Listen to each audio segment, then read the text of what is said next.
Paul, you're muted just in case.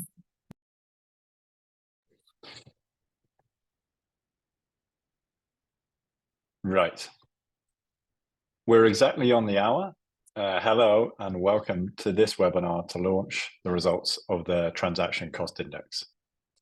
I'm going to pause briefly just to allow people to fill up, join us in the webinar, and then get started promptly.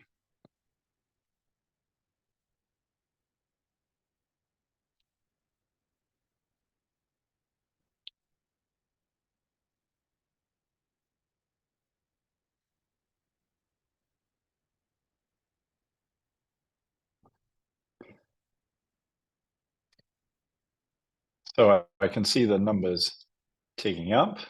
This is normally the point where you'd say welcome and please take your seat and fill up from the front, but that's not necessarily in this situation. It's 1 minute past and I'd like to get cracking. We've got a lot to cover today, so I'm really pleased to welcome everyone to this webinar. Today we're going to be talking about the first year of results from the Transaction Cost Index, and great to have both researchers and distinguished panelists on the webinar today. My name is Paul Adams. I'm the Director of Financial Inclusion and Consumer Protection at Innovations for Poverty Action. Innovations for Poverty Action, also known as IPA, is a not-for-profit research organization with over 20 years of experience in running research to help alleviate poverty. We've got country offices in over 20 different countries and a rich experience of working with academics that allows us to fulfill our mission to generate evidence, share that evidence strategically, and equip partners to use the evidence at scale to create impact. I'm very excited to be able to moderate the webinar today. It's great to be in a position to moderate and to have other people contribute such fascinating work. And we're going to hear about the first year results from the Transaction Cost Index. We're also going to hear from panelists on their thoughts on the index and how they can see it being used by regulators and policymakers to enhance financial inclusion and consumer protection efforts. We'll first hear from the researchers, William Blackmon and Xavier Giné. After that, we'll get some quick reactions from our two distinguished panelists, Jayshree Venkatesan and Dr. William Mng'ong'ose. Throughout, you can use the Q&A function to ask questions, and we'll try our best to organize them and pick them up, and then have a good discussion at the end of the session. I'll introduce our panelists in a moment, but first let me introduce the researchers and then give the floor to them to present their results. Xavier Giné is the lead economist in the finance and private sector development team at the World Bank.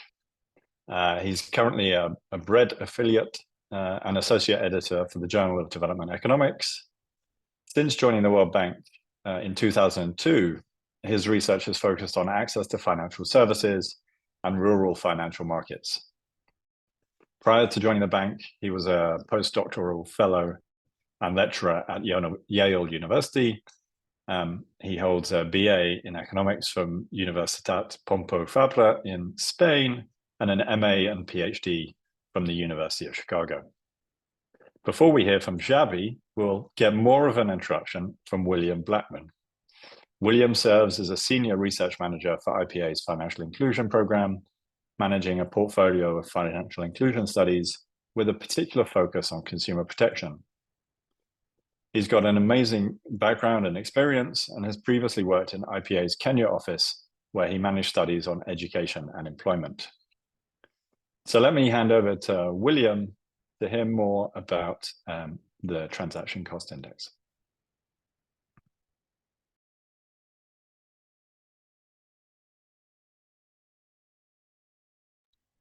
Excellent. Thank you. Confirming you can see my screen and you can hear me.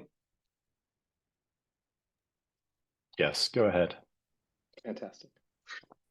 Well, thank you so much to Paul for the introduction. And yeah, we are very, very excited to be here launching the first year results from the transaction cost index. So I'll just spend a few minutes sort of introducing the project and what we've done.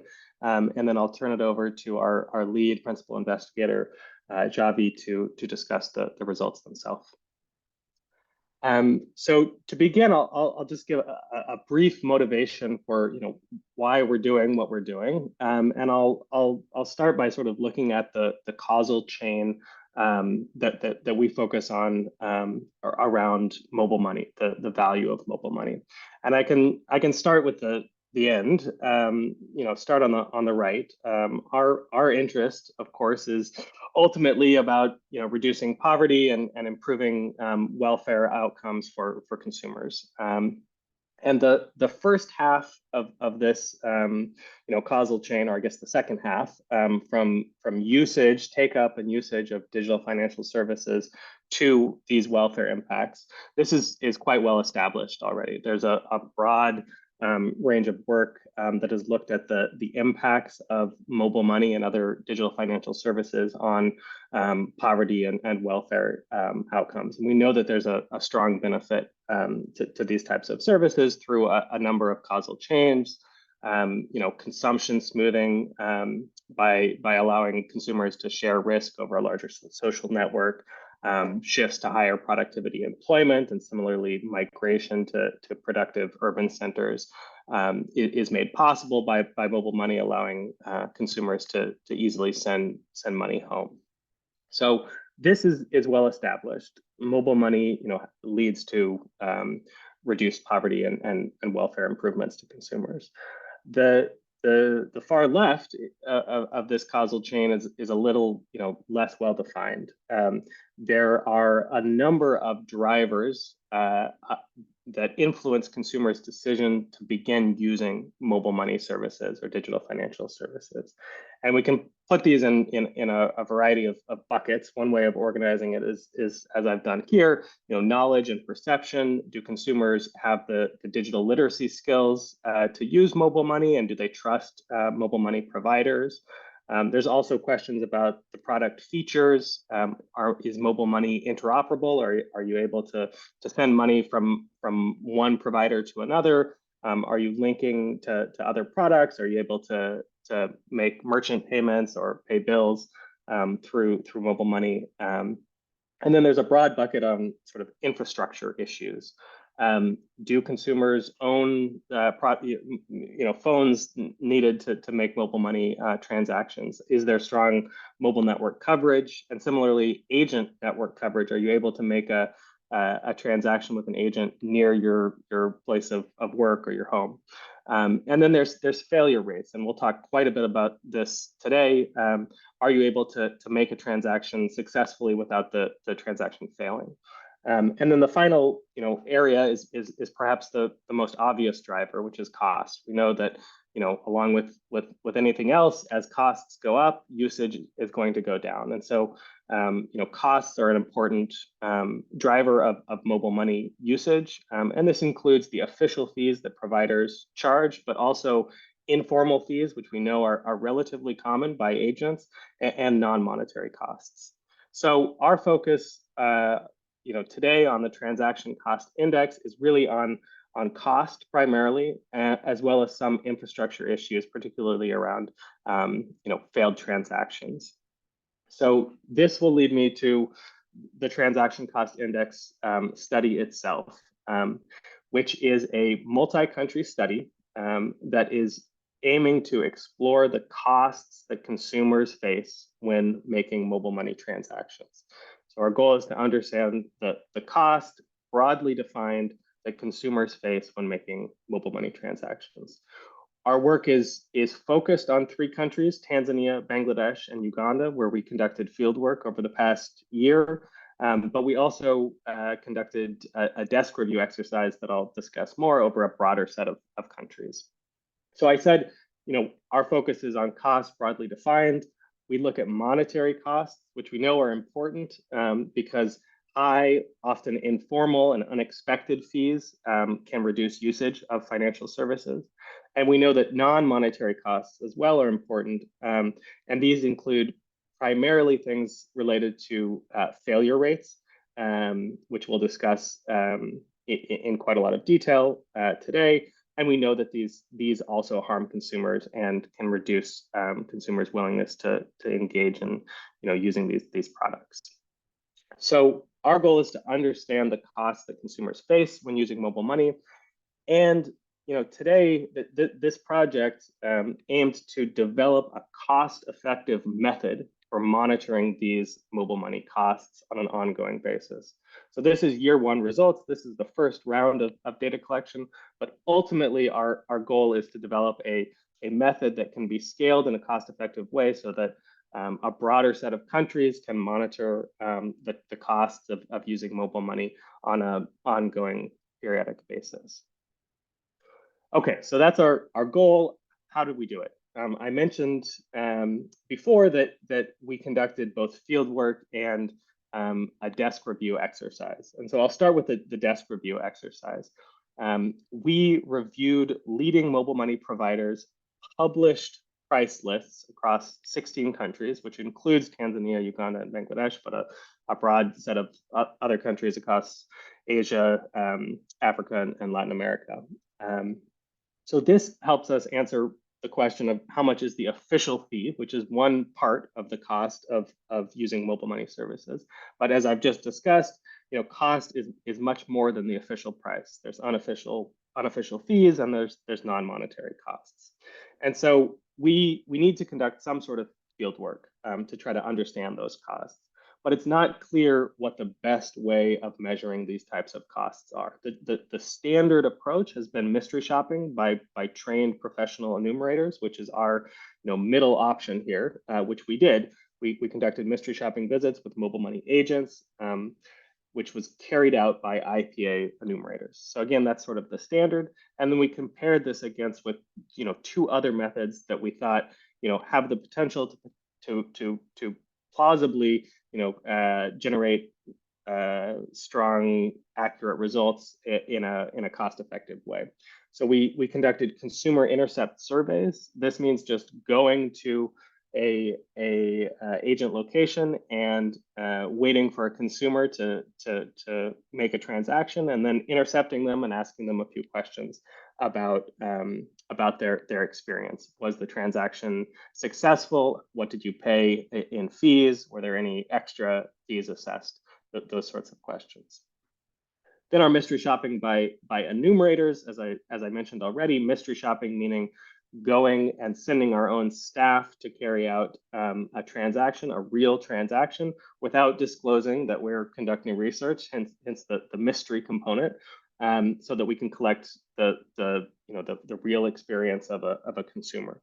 So that was done by enumerators, and then we also tried mystery shopping not by our own enumerators, but by local consumers as a way of collecting the experience of actual consumers in the places that they live and work, which has benefits that I'll mention in a moment, but also has the potential to deliver results at lower cost than using professional enumerators. So this work was carried out in Tanzania, Uganda, and Bangladesh. So quickly on the desk review process, our goal was to collect price information about the cost of mobile money transactions across 16 countries. And we did this by visiting providers' websites and scraping the data from those websites into a data set that allowed us to make comparisons across countries. So this scraping involved visiting those websites, collecting the data, and then standardizing the price data across countries. The field work involved, as I mentioned, 3 different methods. And as I said before, our goal was to understand the trade-offs between the 2 methods. And without going into too much detail here, there are pros and cons to each of the 3 methods across a variety of dimensions. So, for example, we see data collection affordability is one key dimension. We want to develop a method for collecting this information in a cost-effective way. And somewhat surprisingly, the lowest cost, the best option actually ends up being professional shoppers, because it's quite time-consuming and difficult to intercept consumers and to train them to carry out mystery shopping visits. So we find that the professional shoppers actually are the most cost-effective way of doing this. There's a number of other dimensions. I'll maybe mention the last one as well, observer effects. One key issue with really any of these methods is agents may determine that, even though you're trying to conduct mystery shopping visits, they may discover that you are carrying out research and may modify their behavior to say, for example, reduce overcharging if they know that they're being observed by researchers. And so we know that consumer intercept surveys have the fewest number of observer effects, whereas professional mystery shoppers that sort of stand out in the communities that we work are going to have more observer effects. So with that, I will turn it over to Xavier Giné, who will discuss the results from this work. All right, thank you so much, Willie. Okay, so first, looking at transparency, basically whether the prices and the cost of the different transactions are different types of transactions are actually available. So from the DES review, we find that yes, they're there, but of course websites are not standardized, and so the cost of actually locating the prices vary. And in fact, 30% don't really have a link to the price list in their homepage. Okay, so regulators do mandate that prices be made available, but they're pretty silent on the channel that's being used, whether that's and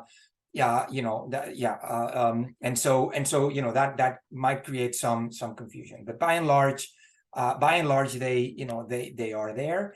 When it comes to the field work, so we instructed the shoppers to basically tell us whether the price lists were available or not, and by and large actually they do comply. So from 99%, so most agents do have a price list. So this would be a poster in the agent location with the prices for the different transactions. So that would be there, and down to Uganda, which is a bit shy of 60%, right? However, in the course of conducting the transaction, very few agents actually disclosed verbally the actual cost of the transaction. Okay, so the price is there, but there was there was very little communication as to what exactly would a particular transaction cost. Okay, okay. Now we can also go back to the DES review and think about the cost, the average cost of a transaction. That the transaction is going to be here, the median transaction in each country by type of transaction. So here we have deposits or cash-ins, withdrawals or cash outs, and then on-network transfers. So this is agent-assisted transfers, both on-network and off-network. Okay, so transfers, P2P transfers for sure, person-to-person transfers could be conducted on their own, but we wanted to see whether the agent would, how would the experience be if the shoppers went and asked for assistance to the agents, right? And so again, these are percentages relative to the transaction amount. And they're weighted by provider, right? I mean, so the weights given by the market share of the top two, three providers, okay, in each country. So what we find basically is that and it's pretty consistent across countries. Typically, withdrawals are charged, so cash outs are charged. Deposits, cash-ins are not charged. And transfers are somewhere in the middle. We also see that, for example, in Tanzania, taxes are fairly important, and actually we're conducting a study with them to try to understand what should you be charging in terms of what taxes should you charge and the level. So which transactions and sort of the level, and also to note that off-network transfers are actually not available in some countries, and so that's where interoperability could play a role in boosting mobile money markets. Okay, so when we talk about overcharging, we actually found that the rates are well, they're not as large as one would expect. So in Bangladesh, only 5% of transactions were overcharged, and by that we mean basically the agent charged a higher price than the listed price, than the official listed price. Tanzania 7%, and in Uganda, Uganda is 20%. Willie, next slide. Okay, when we talk about so overcharging is actually driven by cash outs. So in this graph you have the share of transactions, the distribution of transactions that are done in these countries on average, and this is taken from the consumer intercept, right? So we ask them, okay, what transaction did you do last? And when you visited the agent, remember these guys were intercepted right after they did a transaction. You can also ask them about the last 5 transactions, and so this is a distribution of transactions done, and by and large they do cash ins and cash outs, right? So deposits and withdrawals. They do a bit of over-the-counter transfers, and the rest would be other type of transfers. Okay, so now when we talk about overcharging, so again, 60% of the cash out transactions are actually overcharged. Nothing on the cash ins, and less in the over-the-counter transfers. I mean, there's a technical issue here. In the over-the-counter transfers, I mean, these are not, I mean, there's no price list, right, for an over-the-counter. But the agent is basically charging for their services, okay? Sorry, next slide, please. Okay, so when we think about, differences, where this overcharging happened most, so we see actually that urban consumers are more likely to overcharge than compared to rural consumers by 12%. When we think about the transaction amount, of course, we do find that larger transactions are 3% more likely to be overcharged. But basically we find no gender differences when it comes to overcharging. Okay, so I guess good news on that front. There's no systematic discrimination, at least when it comes to gender, that we could detect. Okay, now let's talk about. So let's move from monetary cost or overcharging to thinking about reliability. And so this is so we're going to be looking at 2 things. One is the whether or not when the shopper went to do the transaction, whether the agent was actually present or not, and then conditional on the agent being present, whether the transaction failed or not, right? And of course the rest is going to be actually transactions that were successfully made. Okay, and so again, from 60 to 70% of the transactions were actually successfully made. And basically, there's sort of an even split between agent not being present, maybe a bit larger, relative to the transaction failing. Okay, so I guess that the one of the takeaways here is that agents are sometimes during business hours, agents may not be present, right? So the shop may be closed, you cannot do a transaction, and you'll have to go to another agent. And then when the agent is present, the share of times that the transaction fails, and that's as we'll see, the transaction failed because typically the agent is going to refuse, maybe because of connectivity issues, maybe because of liquidity issues, right? But But that is, that goes from 11% in Tanzania to 18% in Uganda, right? So it's fairly sizable. Okay.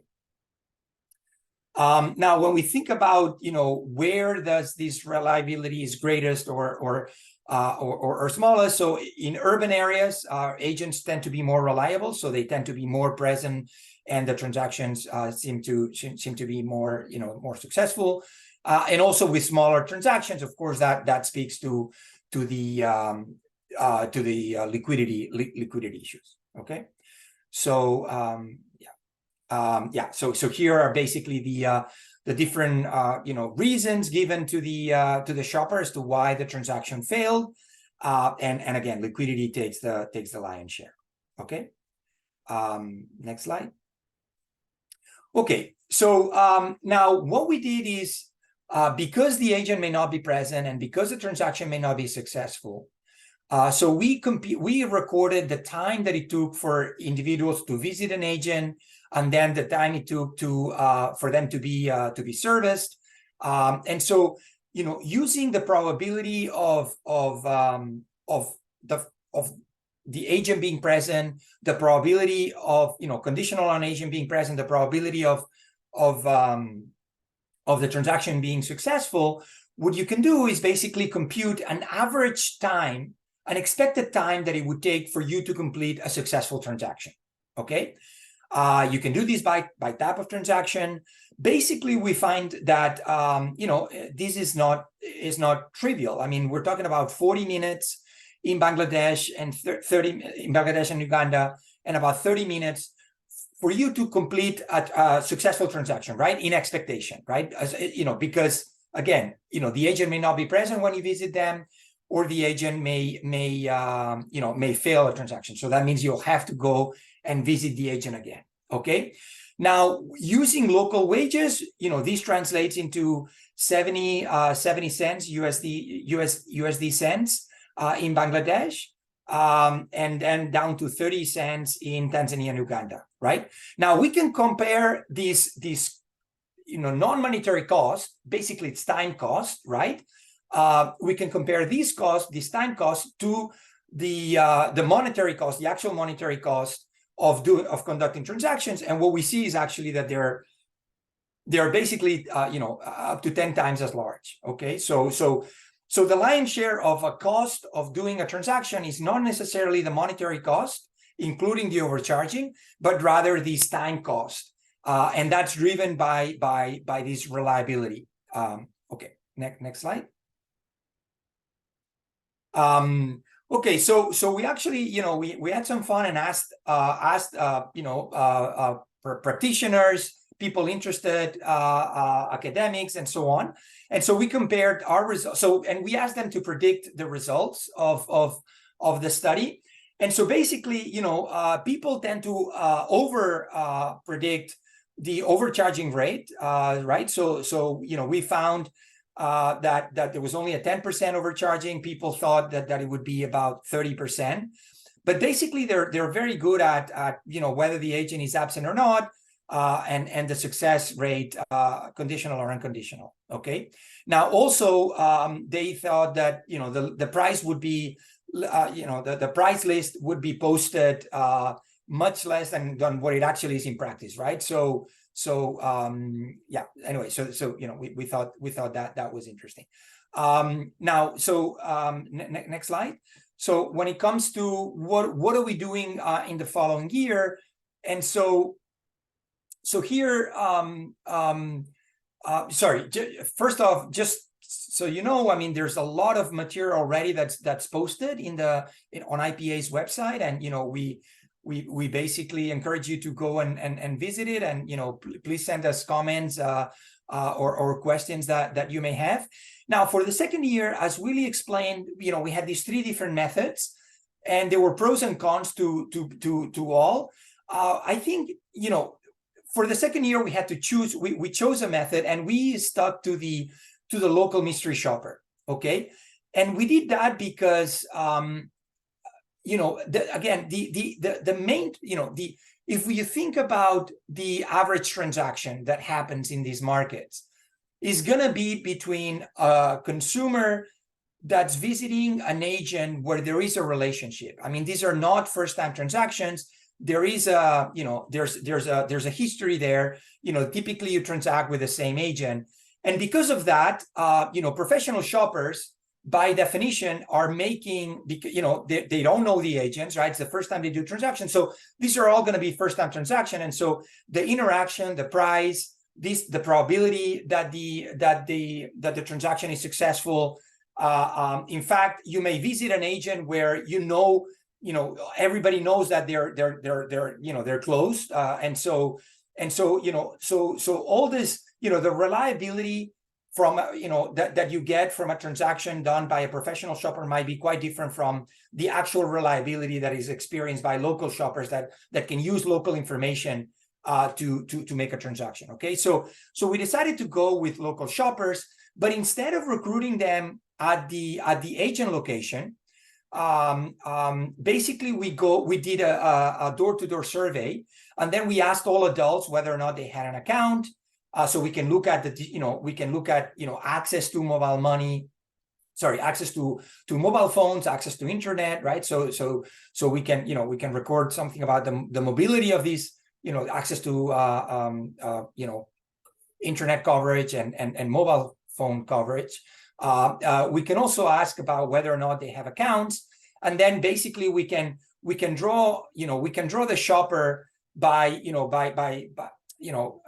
mimicking more the actual distribution in these places, right? So again, we're doing this in urban and rural areas, but again, with a distribution of shoppers that's closer to the actual distribution, instead of using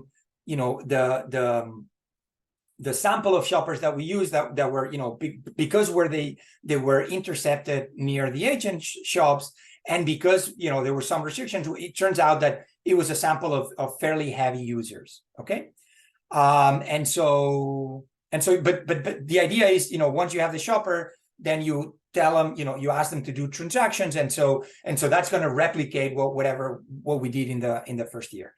Now, I mean, in terms of data collection, we're pretty much doing collection, if not completing. So we're fully we're going to be analyzing the results and posting them as soon as we have them. So please stay tuned for that.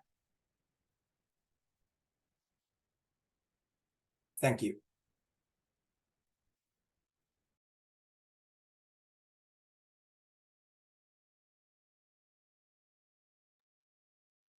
Thanks very much, Xavi, and on to a discussion now to really get into some of those insights. Before we open up the floor, from all of you tuning in, feel free to put your messages and questions in the Q&A, and we'll use that to sort of look through and spot the questions to ask the panel and the researchers. I'd quickly like to introduce our panelists and get their quick reaction before we start taking questions from the floor. So first, let me introduce Dr. William Mng'ong'ose. He is the manager of the Payment Systems Development and Support at Bank of Tanzania, a member of various payment systems and security teams, and has presented in a number of conferences. He's been working at the Bank of Tanzania for more than 15 years, so he has an excellent understanding of the challenges regulators face and of the sort of payment systems that they're working with. Dr. William holds a PhD in Information Communication and Technology, majoring in Systems and Technology Adaptation, an MBA in Information Technology Management, postgraduate diploma in ICT Policy and Regulation, and a Bachelor of Science in Computer Engineering and Information Technology. Before we pass to Dr. William, I'm going to introduce and ask Jayshree Venkatesan to speak a little. Jayshree is the Director of Responsible Finance and Consumer Protection at the Center for Financial Inclusion. Her work looks at fintechs and platforms and other DFS providers to understand their incentives, practices, and how they serve, or in some cases do not serve, low-income consumers. Jayshree is also a senior policy fellow at the Lear Institute, housed within the Fletcher School of Law and Diplomacy, where she works on challenges faced by vulnerable segments, such as migrants and refugees, in accessing financial services. So Jayshree, I wanted to kind of come to you first, really, and get your initial reactions to the research that Xavier and William presented, and how you might see it being used by policymakers and others to inform efforts to protect consumers. Thank you, Paul, and congratulations to the team on an excellent report. I think much needed. So, I mean, I think that the report has bearing not just for regulators and policymakers, but also financial service providers and consumer associations. And there are a couple of things that stood out to me, which make me think about, almost the need to do a complementary study to understand how costs are beginning to impact consumer behavior. So, the first thing that stood out was, of course, the lack of transparency on pricing, and how we just presented how 30% don't even have a link to the price list on their homepage. I think it's necessary, and I think regulators in different markets have been saying that the price list needs to be displayed at various points. But the question that remains is, what can consumers do if the pricing is unclear or if they are overcharged? What's the mechanism by which they can either alert the financial service providers or the regulators? And makes me think about the role that consumer associations can play in this regard. The second is, of course, the lack of consumer redress or poor consumer redress, and how a lot of providers, 1 in 5, do not even respond to a customer care inquiry. And this kind of apathy is something that needs to be remedied quite urgently. And that's a financial service provider problem. That's something that FSPs can do, that investors that are more responsible can urge their investee companies to put in place. And then the third is, the amount of time that one spends versus the monetary cost of transactions. And consumers are obviously, they're not passive. They are in their minds doing this cost-benefit analysis all the time. And we don't know yet what the impact of that cost-benefit analysis is on their actual usage patterns. I mean, of course, usage would drop, but are they, for instance, pooling with other consumers to make sure that they're not paying as much? And does that then make them vulnerable to other scams and frauds? So there is some work that needs to be done there.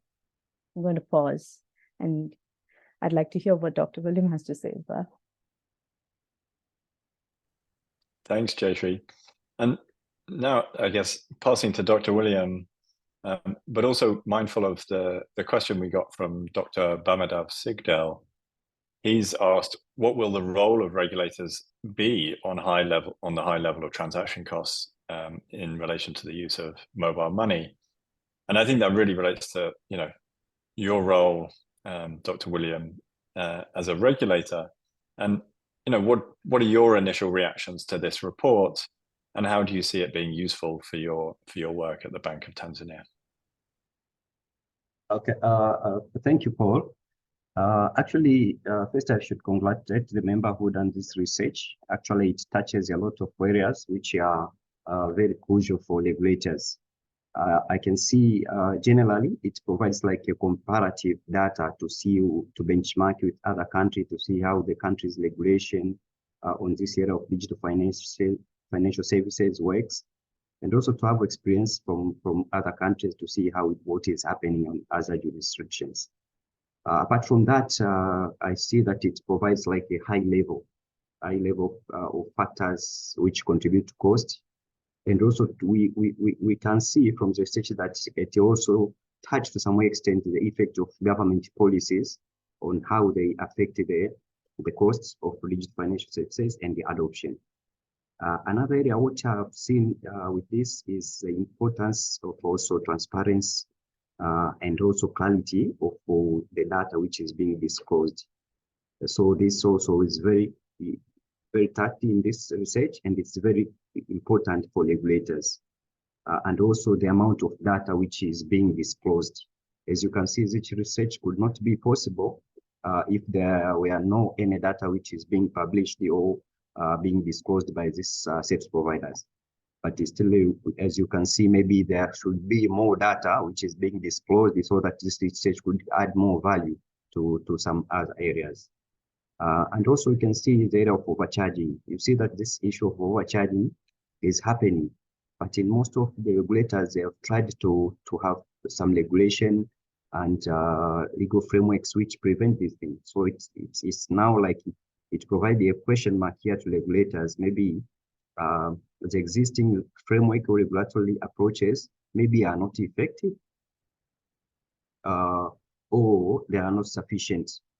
See, or maybe there is a weak of enforcing these regulations. So maybe this is an area which is like a wake-up call to see regulators what can be done to avoid this issue of charging. Because by default, this thing is being prohibited, but it's still, as you can see by the data which has been presented here, it's happening in several countries.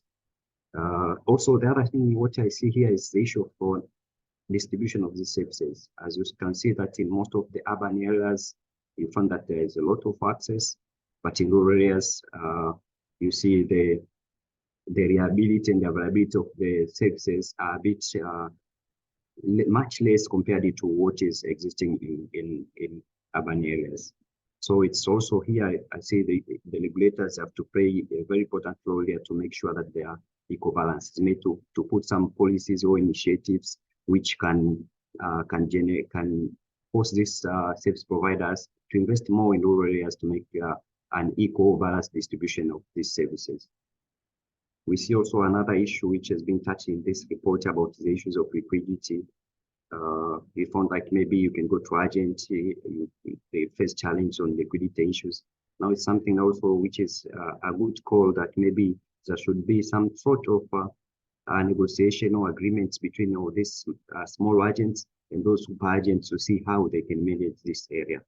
So most areas which are found that very interesting in this and this research, and they can largely contribute to the work which is being done by regulators.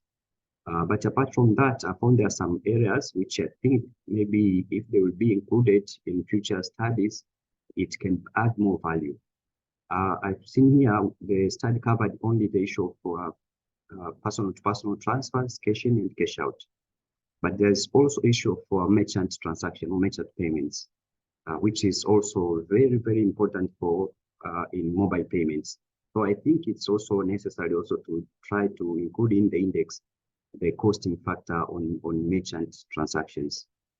And also, I wanted also to see maybe how these dominant or incumbent service providers, they affect costing, because in most markets you found that maybe there are 2 or 3 major companies or major service providers who can dictate the costing and everything. So it's also somehow good to see in research, maybe in the coming research, to see how this also affect the pricing and the costing of these services.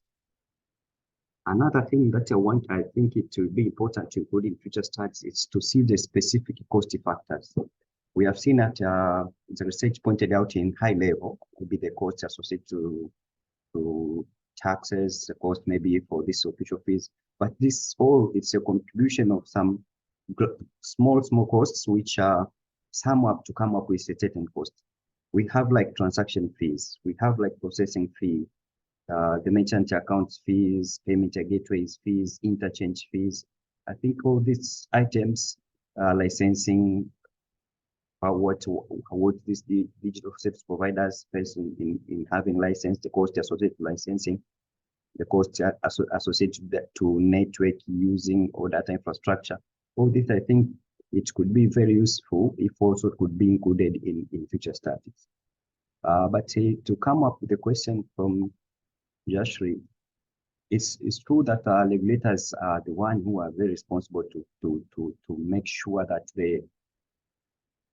the customers are being treated fair and the pricing which is being done is according to the standard and on the agreements.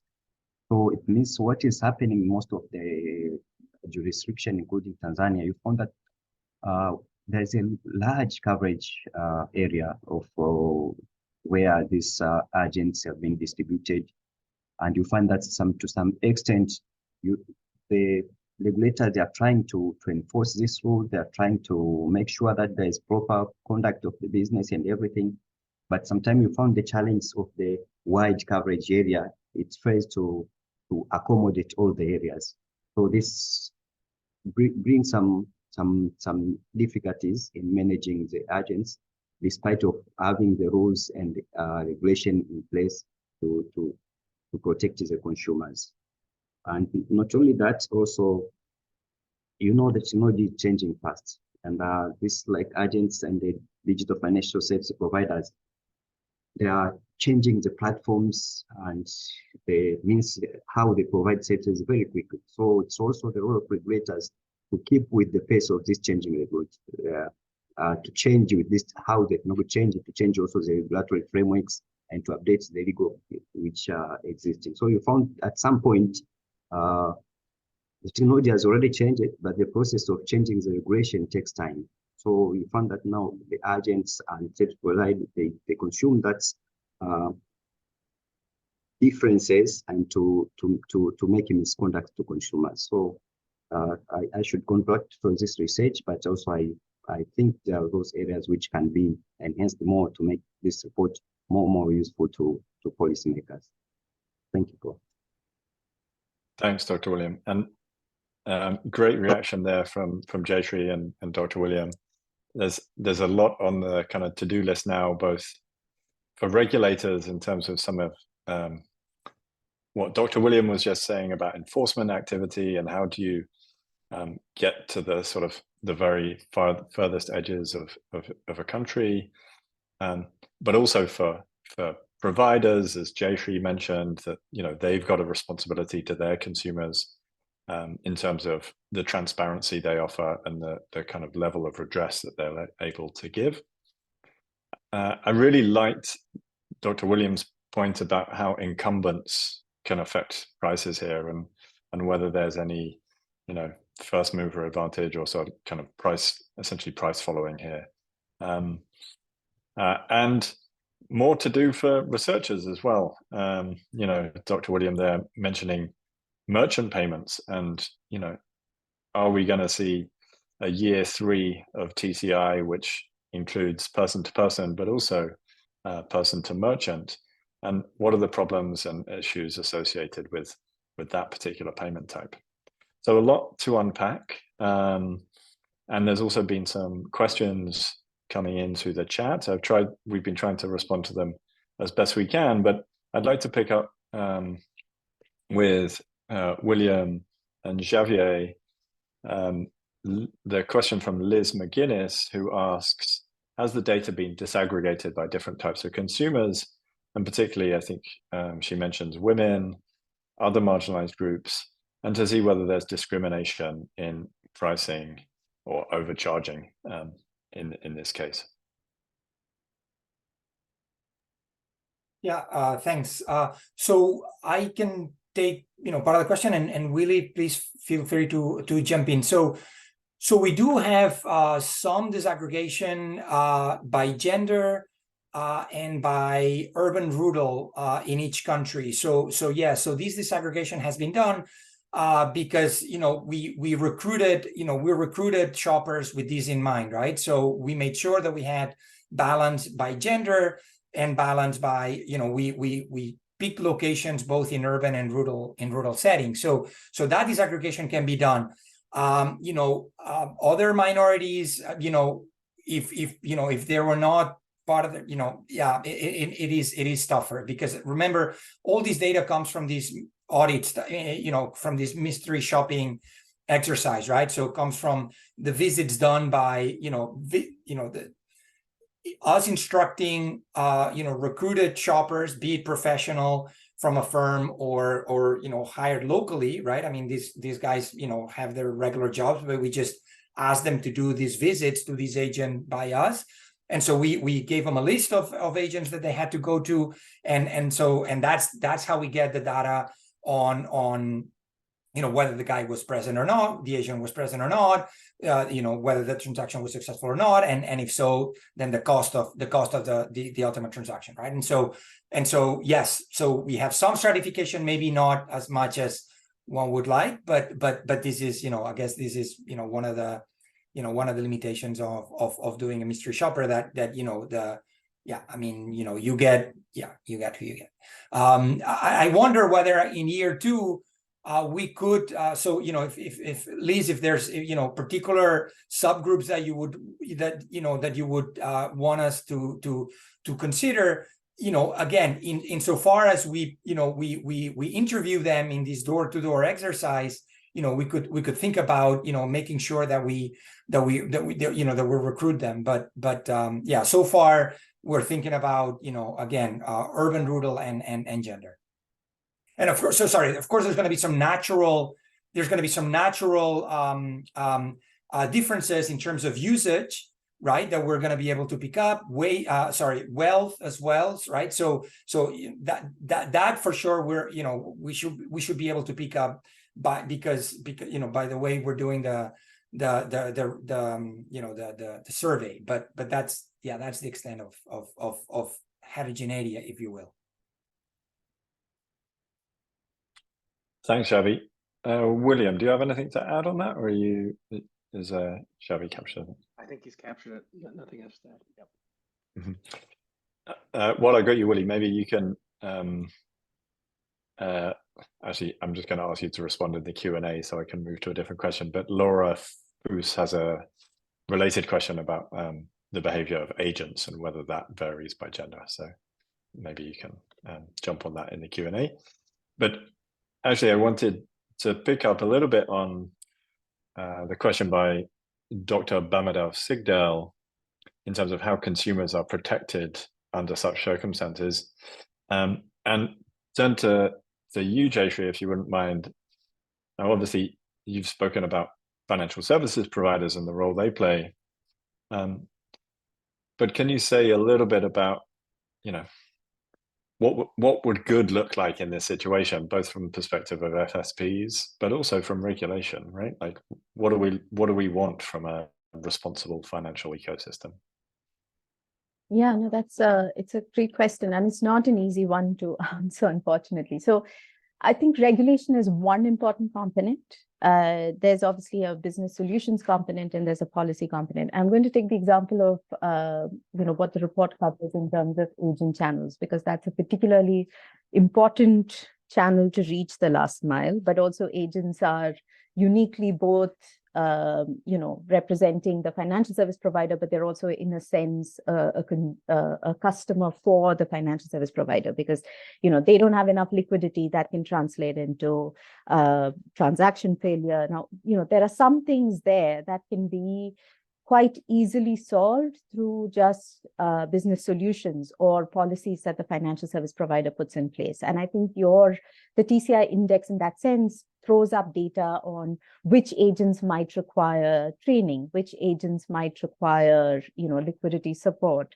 Are there partnerships that can be established with providers like, I don't know, Flow or Kunda or, similar such models to make sure that that they have enough access to the money that they need, and so that doesn't translate into poor consumer experience at the last mile. So that's one aspect of it. I think there's a training component. So your data shows, for instance, that urban agents do far better than rural agents, and obviously there are different things that can be unpacked there. Are rural agents available? Is there something that can be put in place to say that they have to be present at a particular time slot?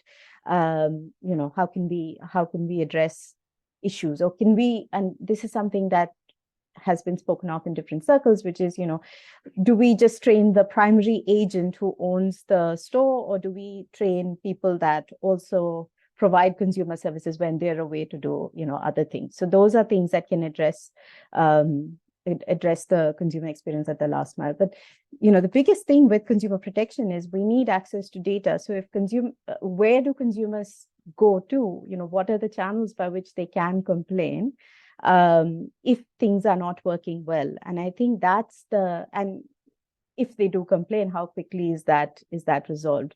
So I think as ironing out that part is more important than it's not a black and white regulation. We need to have enough redressal channels. We need to have people that can then look at the data and say, here's what's working, here's what's not working, here's what's broken, and then fix those issues. I don't know if I answered your question accurately. No, but it was, well, yes, you did a great job. It was a very tricky question that was put upon you at the last moment. So thank you. And I agree, this is an incredibly difficult set of problems to solve, with lots of different incentives, right? Both from the FSPs and the agents, maybe not always having the same incentive structures. I'm aware of the time, and I wanted to quickly come back to Dr. William and maybe talk a little bit about, if you can just say very briefly in like a couple of minutes, because I want to leave time for one last question, how the Bank of Tanzania is thinking about the role of agents, right? We've spoken a little bit about them and about their distribution across the country. You yourself have noticed that, it's quite hard for you to, as a regulator, to be really supervising and enforcing some of those agents at the last mile. So, I guess thinking about the results of this study, what's next for the Bank of Tanzania and how they think about the role of agents? Thank you, Paul. Actually, the role of agents is very critical to increase financial inclusion, and we cannot avoid them. What is required here for the bank is to proceed with enforcing the regulations, and also to make sure that the agents are, through their service providers, they operate under a very, very good environment, and also they stick to the rules and regulations which are in place. You can find that for, like in Tanzania, we have tried to establish what we call a financial services registry. It's a registry which we map all the agents over the country, and we use a geostatic mapping to see where are they and the location and what are they doing, which type of services they are providing. So we are progressing with enforcing the regulation, but we cannot tell that we can stop the agents, because they are very, very useful to increase financial inclusion. So we tend to make sure that we regulate them. We do the surveys time to time. We also ask the customers how do they perceive them, and to make sure that everything went well in the future. Thank you, and I appreciate the shortness of your answer, and want to squeeze in one more for Xavier, which is, you spoke a little bit about what's next in terms of year 2. We've heard in this conversation Dr. William mentioning person to merchant transactions. We've also heard someone in the Q&A talk about government to person transactions, and the fact that agents in those situations can often overcharge and take a kind of a margin on the money that should rightly be going to the citizen. So if I think beyond year 2, what's the future? What would you like to be able to do in the future, and how can we make that happen? Thanks. So I think yes, we can, of course, include other types of transactions, and I think we're actually working with William and his team, to think about price elasticities and how people react to different costs, and that might include actually also payments to merchants, or the use of mobile money as a form of payment. But more broadly, I would like to think about what is the optimal sort of holdings of currencies, right? So should, are we moving towards a place where cash is going to be residual and most people are going to use mobile money for their transaction? Is that is that where we're gearing? And so, should regulation and should we think about, facilitating this transition? Or, are we in a world where there's going to be these multiple currencies and people can use one or the other, in which case then the agents, their SECO role, right? Cash in, cash out is going to be important, right? So what is an agent in 10 years going to look like? I mean, is it somebody that's only opening accounts? And then, people basically can do the rest on their own, basically just do transactions on their own once the money gets into their accounts? Or, will employees also then pay salaries so again, what is going to be the default? Is the default going to be, everybody with an account and using mobile money or using e-money, right? Through a bank account, or is cash still going to be king, 10 years, right? So that's where, where I think, it's a very interesting, avenue for research, and I don't think we have the answers yet. Great. Thanks very much, Xavi. And we're at time. So I wanted to thank all of the speakers today, the researchers on the project, William Blackmon and Xavier Giné, and our distinguished panelists, Jayshree and Dr. William. It was great to have you and to have this conversation. For those still tuned in, please go and take a look at the report. There's an interactive data table you can also play with to look at overcharging and some of these listed prices in different countries. And stay tuned for the year 2 results coming out early next year. So thanks again to everyone, and thanks to all of you for listening and for tuning in. And I hope you found it interesting. Thank you very much. Thank you. Thank you, Paul.